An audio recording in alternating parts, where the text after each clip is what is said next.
Today we have a lot to cover, also some controversial stuff. XRP has to pay a fine. As you can see, we have a lot to cover today from A to Z. We will cover everything in detail, so you're perfectly prepared for the whole market update. Alright guys, welcome to a new video. If you're new here, make sure you subscribe, hit the ring bell. Today is a really important video, so make sure you watch the whole video so you don't miss any important information. As always, I have my black tea today and also have my fennel tea. I would appreciate if you give the video also a like for the algorithm, get also a drink, and let's get started. First of all, I want to start with something very bullish, which actually is the subscribers. We just hit 3,000 subscribers, so thank you so much for all the people who are supporting me, watching the videos, liking, commenting. I really and truly have the best, most supportive, most amazing community, and for this I'm very grateful, and I want to say once again thank you. First of all, I want to start with something controversial. XRP, aka the company behind XRP, which is Ripple, they have to pay $125 million in fine to the SEC. Now originally the SEC was seeking $2 billion.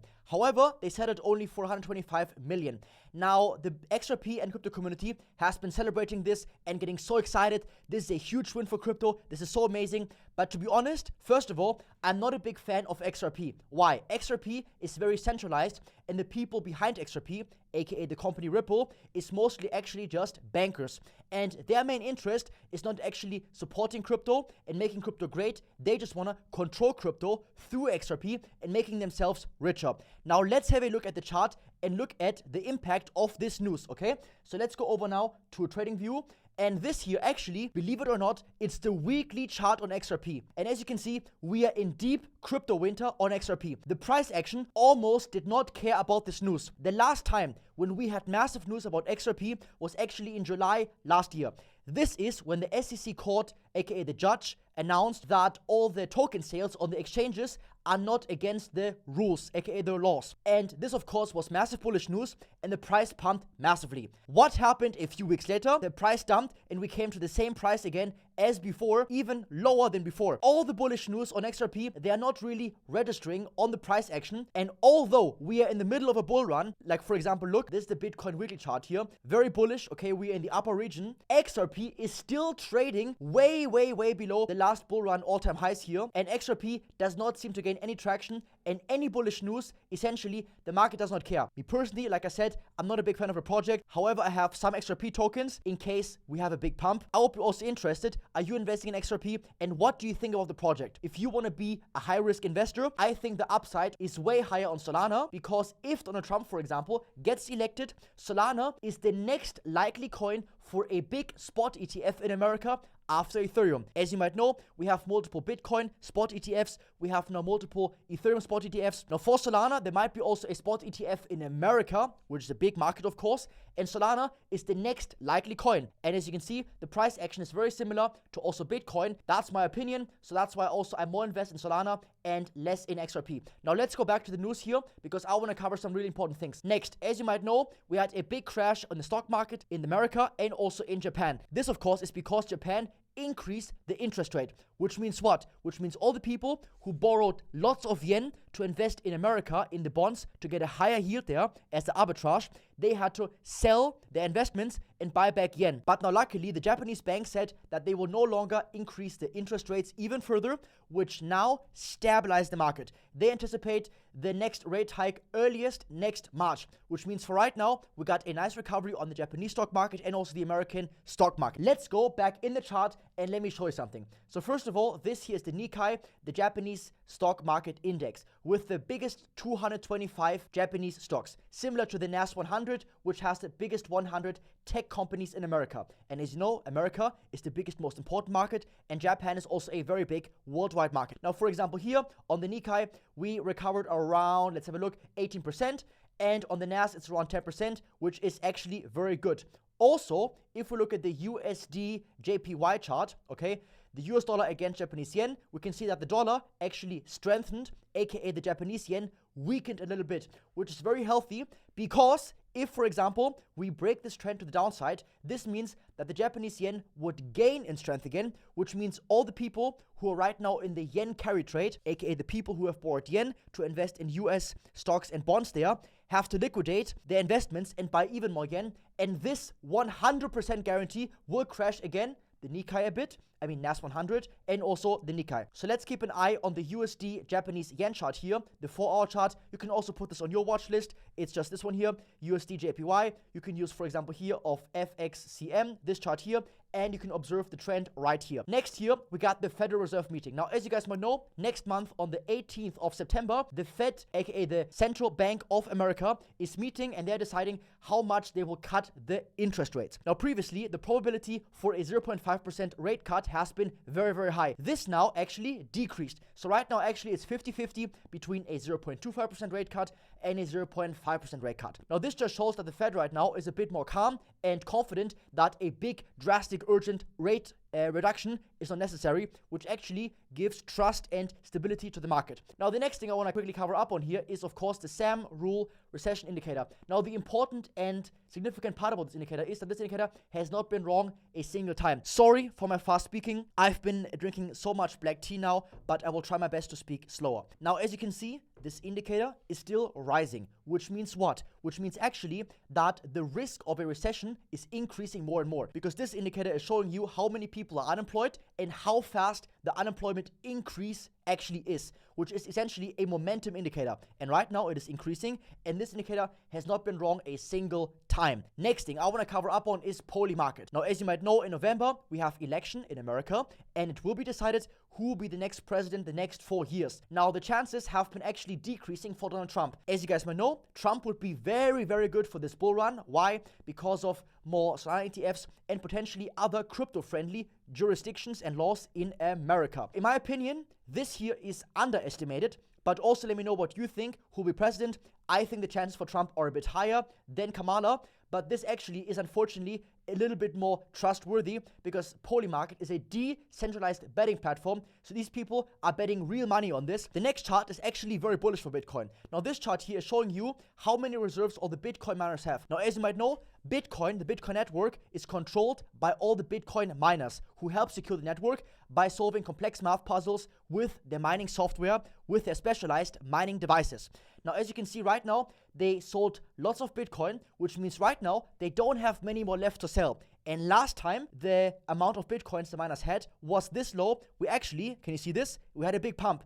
Now, of course, this right now is actually very, very oversold, which means what? Which means the potential selling pressure is actually very, very low. So this chart is very bullish. Also, next chart, very bullish. We have a new all-time high on the number of addresses where Bitcoin gets held for the long term. Now, if, for example, money would flow through exchanges and away from those addresses, that would be bearish. But right now it shows that lots of whales, they are holding Bitcoin on long-term permanent addresses. Now, this of course shows you the confidence of the whales who hold lots of Bitcoin and the number of people who actually believe in a big pump. Next, let's cover the Bitcoin ETFs. Now, as you can see, we had some outflows, some inflows, not really relevant, same, nothing special. However, if we have a look now at the Ethereum ETF, and I'm gonna say something amazing about Ethereum in a moment also. Now, as you can see, the outflows have gotten lesser and lesser, and the inflows more and more. As you can see, the outflows on the grayscale Ethereum ETF are getting less and less and less and less and less. And we've also been anticipating this on the channel for a long time now. And once all the people who acquired Ethereum, when it was still a trust during very discounted prices, once they sold all the Ethereum, sorry, then we will have mostly inflows, because without all those outflows, we would already have inflows from all the other Ethereum ETFs.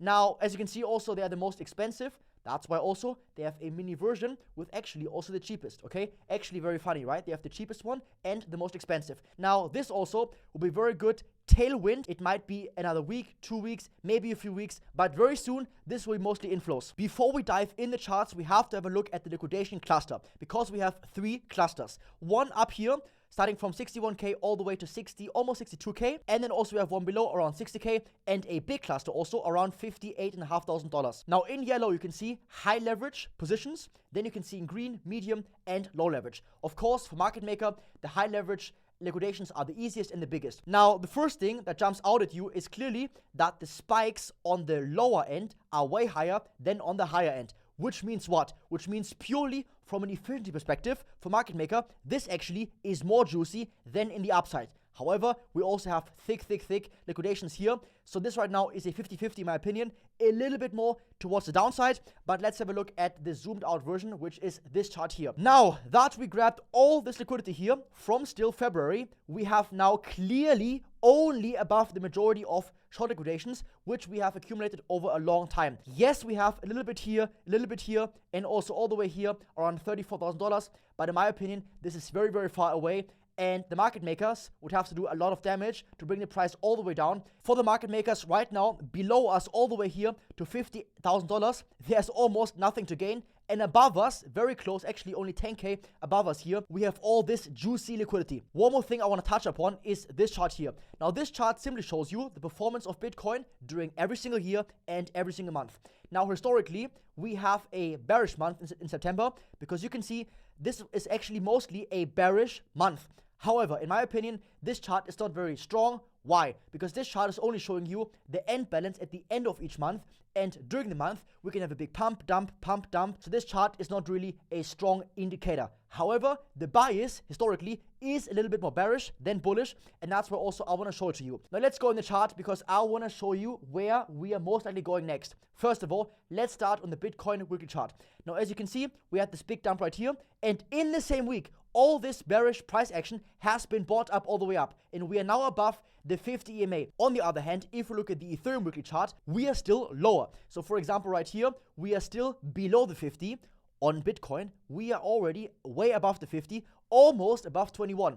That's why, in my opinion, Ethereum right now is way more undervalued compared to Bitcoin. If, for example, we just go to this range high for Bitcoin, this would be just from here to here, only 22.5%, okay? Which is good, but not that much. On Ethereum, however, if we go to the range high, this would be, I think, around 50%. Let's have a look. It's around actually 52%, which means, of course, Ethereum right now, in my opinion, has more upside. And that's why also I'm holding more Ethereum, because, of course, I'm a higher risk trader. Let's zoom in on the daily chart on Bitcoin. Now, right now, actually, we have a few risks. Number one, we are below the 21, we are below the 50, and we have a big support zone here, which is right now still resistance. Now, let's zoom in even more right here on the 4-hour chart. Now, in the last video, we discussed 3 main scenarios. The first 2 scenarios were either an equal low or a lower low with a regular bullish RSI divergence, which we didn't get. And the third scenario, which is exactly what happened, was an LSOB reversal. So for example, look at this candle here. This is the lowest reaching candle, which means what? Which means this here is our order block from the very low to the very high. And also, here's our first entry. We come in, we get a touch, bullish candle, entry, stop loss, and 1 to 2 risk reward. Now this here was your first entry, and your second entry is also right here. We come down, touch, bullish candle, enter, stop loss, target. This here is on the 4-hour chart. We also got the same pattern also on the 1-hour chart right here. Now let's zoom in. This here is the 1-hour chart. Let me quickly remove this one here so you can see it better. Now on the 1-hour chart, this here is the lowest reaching candle, which means this here is the order block from all the way here to the highest wick. We can see here, we come in, 1 touch, bullish candle, enter, stop loss, and here also straight win. And you can see how consistent and reliable this setup is. And the great thing is, you can trade this on any time frame, on the 1 minute, 3 minute, 6 minute. So for example, I'm currently scalping on Pepe on the 6-minute chart, 3-minute chart, 1-minute chart. Same thing also on Bitcoin, 6, 3, and 1-minute chart. My trading view is right now a little bit lagging, but you can see here 1 minute, 3 minute, and 6 minute. Also, by the way, right now the best coins are Pepe, NOT, and Bread. They have massive volume and very big percent moves, which means you're automatically more profitable compared to Bitcoin. Now let's go ahead and look at the current price action. So right now actually is not a good time to enter a swing trade. Why? Because first of all, above us we have multiple confluences of a potential rejection. Number one, we have a trend line here. Next, we have the 200 EMA. And also we have this resistance zone, which we got already rejected from here, which was previously also support all the way on the left side. I would only look for a long if we either come above the trend line and retest here on the opposite side, or if we come above this resistance zone, do a retest, and then here you can get an entry on the 24-minute chart or on the 12-minute chart. Other than that, right now, actually, if we get rejected from this zone right here, which actually could be the case right now, then we could liquidate all those longs right here, which I showed you on the heat map. Here we have a big cluster of long positions, and by the way, in very close reachable distance, all those short positions. Besides the 2 retest trades, there are only 2 other setups. Number one a golden pocket retracement of this big up move. So we take the Fibonacci tool on the left here. We go all the way from the lowest wick to the highest wick, and we can see right here between 0.5 and 0.61 is the golden pocket. And also, this would be also a retest of the 200 and also a retest of the previous resistance, which could be now support right here. And then again, you zoom in on the 24-minute chart or the 12-minute chart, and you find your entry here. For example, LSOB reversal or a regular bullish RSI divergence. Now, if we don't get a bounce right here, the second level below would be, of course, this bottom trend line. As you can see, we already had, for example, here, advancing wicks, boom, what happens? Price goes up. Now, this, of course, is the most consistent pattern together with the LSOB reversal. However, if we come actually towards this area, in my opinion, there's a very, very, very high risk that we will actually wick down all of them, potentially maybe have a fake out here to trap even more short sellers before we come up again, retest, and then claim all those highs right here. Now, these here are the scenarios that you have to be prepared for. If you enjoy these market updates, I would really appreciate if you give the video a like. In the next video, I will also do another update for the Bitcoin copy trading. In the meantime, you can watch this video or this video. Thank you so much for your intense support. I will see you in the next video. Much peace and much love, and peace.